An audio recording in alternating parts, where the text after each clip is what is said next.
कि यहाँ की जनता को बूंदियों और भुजियों की थैली दो, ढोला मारू का पौवा दो और वोट लो। लोग क्या है तंग आ गए दोनों पार्टियों से। मतलब ये मिला जुली का खेल है। मतलब एक बार कांग्रेस एक बार बीजेपी, और यहाँ भंवरलाल शर्मा तो पिछले 35 साल से जीत रहे, तो मतलब वो उन बापोती समझ ली यहाँ के वोटरों को। नमस्कार दोस्तों, मैं हूँ सरदार शहर के अंदर। आपको पता होगा कि यहाँ पर उपचुनाव चल रहे हैं और इसी श्रृंखला के अंदर मैं अभी आया हूँ। यहाँ पर आरएलपी का जो भी कार्यालय है वहाँ पर बाहर काफ़ी लोग भी हैं, इनसे बात करते हैं। कहाँ से आए हैं? नमस्कार जी। मेरा विधानसभा क्षेत्र में ओसिया से आता हूँ। और अच्छा, आप ओसिया से यहाँ पधारे हो? ओसिया से यूथ मोर्चे का मैं तिवरी का ब्लॉक अध्यक्ष हूँ।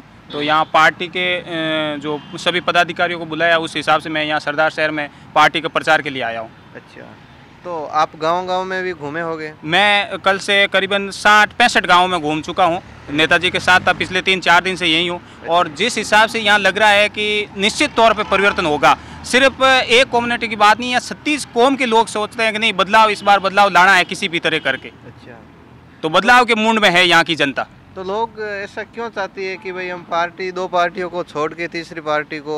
लोग क्या है तंग आ गए दोनों पार्टियों से। मतलब ये मिला जुली का खेल है। मतलब एक बार कांग्रेस एक बार बीजेपी, और यहाँ भंवरलाल शर्मा तो पिछले 35 साल से जीत रहे, तो मतलब वो उन बापोती समझ ली यहाँ के वोटरों को। मतलब वो यहाँ वोटरों के पास जाते भी नहीं थे। उनको पता है कि मेरे वोटर जैसे मुस्लिम हो गए, ब्राह्मण हो गए, वो मेरे वोटर है, और जाट नेताओं को बुलाएंगे तो वो मेरे वोटर हो जाएंगे। उस हिसाब से ये उन्होंने वोटरों को बापोती समझ ली, और ये किसी जनता का काम सुनते नहीं है, न जनता का कभी दरबार लगाते। जैसे हमारे आदरणीय सांसद महोदय के यहाँ आप देखते रहते हो, पर डे 100, 200, 250 पूरे राजस्थान से लोग आते हैं उनसे समस्याओं को लेकर। तो यहाँ ऐसा कुछ नहीं है। सिर्फ यहाँ सिटी में रहते हैं, गाँव में कभी घूमने तक नहीं जाते, देखने तक नहीं जाते। और ये इतनी नौबत आ गई कि चुनाव प्रचार के अंदर नहीं जा रहे गाँव। ये उनको पता है कि ये वोट मिलेंगी। लोग तो कह रहे हैं कि भंवरलाल जी ने बहुत विकास कराया है, कच्चा बस स्टैंड था उसका भी विकास हुआ, और भी विकास हुआ है। मैं पिछले 5-6 दिन से घूम रहा हूँ। शहरी क्षेत्र में जरूर कुछ कह सकते हो, लेकिन ग्रामीण स्तर में सड़कें देख लो, पानी का जल भराव देख लो, हर जगह मतलब। और किसानों के ऐसी स्थिति ये पहले सरदार शहर के अंदर है कि एक गाँव के अंदर 250 से 300 डीपीएल होने के बाद कोई एक 33 kV का GSS नहीं है। इससे बड़ी विडम्बना आज राजस्थान में क्या होगी? तो इसके अलावा बेनीवाल जी भी सीधा व्यंग्य कस रहे हैं। आपकी पार्टी के भी लोग हैं, वो भी कह रहे हैं कि बूंदिया भुजिया में बिखरे हैं लोग। ये क्या है? ये चीज़ मेरे को भी, जब मैंने पहले आपके थ्रू, आपके मीडिया के थ्रू मैंने सुना था कि बूंदिया भुजिया, तो फिर हम यहाँ आए, यहाँ फिर 2-3 दिन घूमे कि बूंदिया भुजिया वाला मामला क्या। बूंदिया भुजिया वाला ये मामला है कि यहाँ की जनता को बूंदियों और भुजियों की थैली दो, ढोला मारू का पौवा दो और वोट लो। ये काम किया इन्होंने। अच्छा। इनको विकास की कोई पड़ी नहीं है। ये यहाँ इसलिए बूंदिया भुजिया यहाँ के प्रसिद्ध हो गए। अच्छा, तो बेनीवाल जी सीधा व्यंग्य भी कसते हैं, वसुंधरा पे देख लो, बीजेपी पे देख लो, पर ये सीधी बात कहना भी उचित नहीं होता है। आपके हिसाब से क्या कहोगे? वो सही है, लेकिन बेनीवाल जी क्या सीधे आदमी जो मुंह पे कहने वाले, इनके अंदर वो वाली राजनीति की वाली बात नहीं है। ये तो बिल्कुल वो कहते हैं बीजेपी, तो आप देख लो ना सड़क पे कौन लड़ रहा है। पिछले 4 साल से बीजेपी सड़क पे नहीं है। राष्ट्रीय लोकतांत्रिक पार्टी है, विपक्षी भूमिका निभा रही है। हर विधानसभा में देख लो आप। अब बीजेपी को जब लगा कि अब चुनाव आ रहे हैं तो बीजेपी आ रही है सड़कों पे। बाकी 4 साल कहाँ थे बीजेपी सोयत? जो परिवहन घोटाला, वहाँ हनुमान जी हमेशा बार आरोप लगाते प्रताप सिंह खाचरियावास पे। मैं को बताओ, एक MLA क्यों नहीं बोला बीजेपी का प्रताप सिंह खाचरियावास ने घोटाला किया?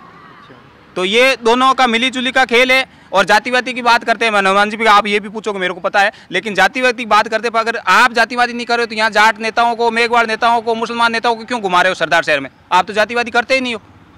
आप जातिवादी नहीं करते तो इन नेताओं को यहाँ घुमाने का मकसद क्या? हनुमान जी 36 कौम की बात करती है, अपने कौम की बात करते हैं, लेकिन अपने कौम के लड़कों को ये संदेश देते हैं कि अपन को नशे से दूर रह के किसी अपने एक क्षत्रिय जो धर्म होता है कि शोषित पीड़ित के न्याय में अन्याय के साथ खड़े रहने का, ये हमें हनुमान जी हमारी जाति को हमेशा संदेश देते हैं। जिस संदेश मेरे नहीं लगता कि ये कोई जातिवादी संदेश है। जी बिल्कुल। और अगली बात करें तो आप गाँव के अंदर भी घूमे होंगे, तो क्या रुझान लग रहा है गाँव के अंदर? मतलब ग्रामीण इलाके में तो कह रहा हूँ, एक तरफा मॉल चल रहा है RLP का। अच्छा। मैं निश्चित तौर पे, मैं 4-5 दिन से देख रहा हूँ, निश्चित तौर पे RLP यहाँ से चुनाव जीतने जा रही है। तो आप ओनली फॉर काफिले के अंदर ही घूमे हो या फिर पर्सनली भी? नहीं, मैं काफिले के, मैं हर गांव के अंदर नेताजी की 2 मीटिंग से आगे चला जाता हूँ, तो वहाँ का लोगों का रुझान देता हूँ, मेरा खुद का उद्बोधन भी देता हूँ, मेरी जानकारी भी लोगों को तक बताता हूँ कि हनुमान जी ने वहाँ हमारे मारवाड़ में क्या किया और मारवाड़ का क्या मोल है, और ये सेमीफाइनल है। ये लोगों को मैं बताने आया हूँ कि आपने अगर ये सरदार शहर हमको जिता दिया तो हमारे मारवाड़ से पूरी तरह RLP की आंधी बन जाएगी, और 2023 में निश्चित तौर पे RLP सत्ता में भागीदार होगी। अच्छा, तो यदि आरएलपी यहाँ से विजिट हो जाती है तो आपके ऐसे कोई कार्य जो आपने सोच रखे वो करेंगे, तो कौन से है वो? सबसे बड़े तो किसानों के लिए जो बिजली की समस्या है, जो जीएसएस की समस्या है, 33 केवी के जीएसएस आज राजस्थान के हर गांव में होना चाहिए। ये गवर्नमेंट है तो उसको सबसे पहले हमारी यही मांग है।